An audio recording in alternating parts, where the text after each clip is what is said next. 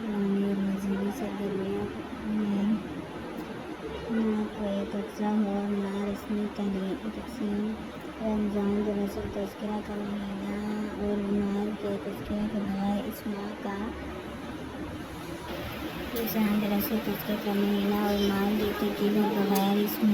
کا تصور نہیں کیا جا سکتا۔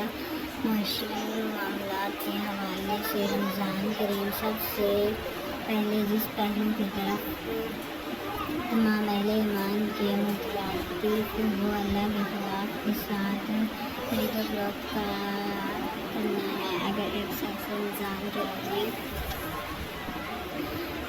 رکھ رہا ہو لیکن ناک توڑ میں کمی اور نہ کاروبار مال کی امداد مال کا بیچ رہا ہو تو اس سے روزہ کوئی فائدہ نہیں پہنچا سکتا۔ جس میں وہ آتا ہے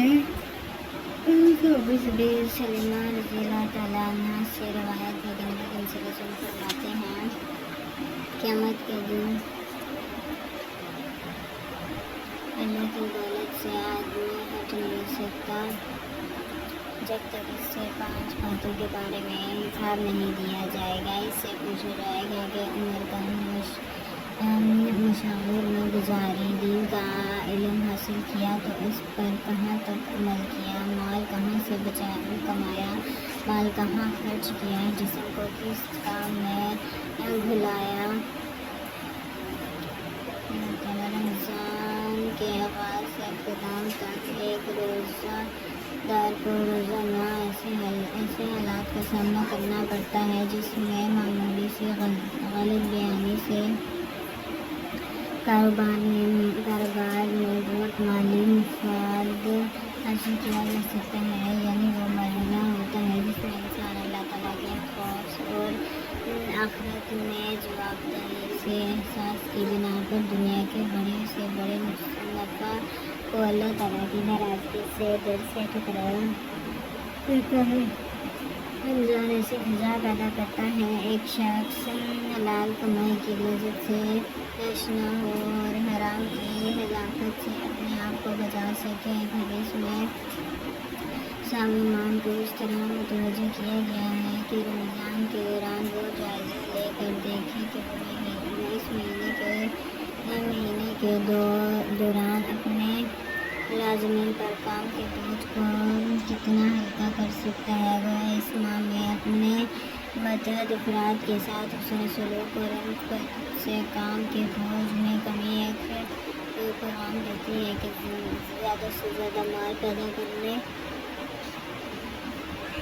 ملازمین کے ذریعے معاشی ہدایات کے حصول کے تصور پر نظر ثانی کی جائے اور کسی انسان پر اس کی برداشت سے زیادہ بوجھ نہ ڈالا جائے، بلکہ یہ سوچا جائے کہ اگر ہم یہ چاہتے ہیں کہ آخرت میں جب ہم سے حساب کتاب لیا جائے تو ہماری ساتھ نرمی کا رویہ ہو، جیسے کہ ایک دعا نبی کریم صلی اللہ علیہ وسلم کی تعلیم کیا گیا ہے کہ میں نے رسول اللہ صلی اللہ علیہ وسلم کو نمازوں میں یہ دعا کرتے سنا ہے، نماز بھی حساب یسیر ہے، اللہ مجھ سے آسان مجالسین نماز پوچھو تو میں نے پوچھا آسان کا کیا مطلب ہے؟ آپ صلی اللہ علیہ وسلم نے فرمایا آسان اور صابر ہے کہ بندے کا اعمال نامہ دیکھے بغیر اس کی برائیوں سے درگزر کرے۔ پھر فرمایا عائشہ جس کا حساب لیتے وقت ایک چیز کی گرد کی گئی تو اس کی خیر نہیں، تو ہمیں اپنے متحد کام کرنے والوں کے ساتھ بھی نرمی کا رویہ اختیار کرنا چاہیے۔ رمضان کریم نرمی روح کا احساس دلاتا ہے۔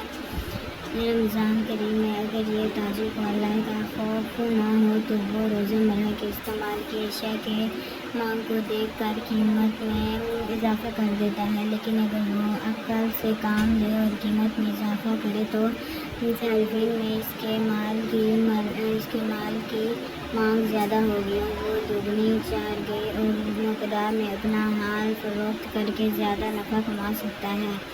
حالانکہ رمضان کے دور میں حکومت اور معاشرے کے باعث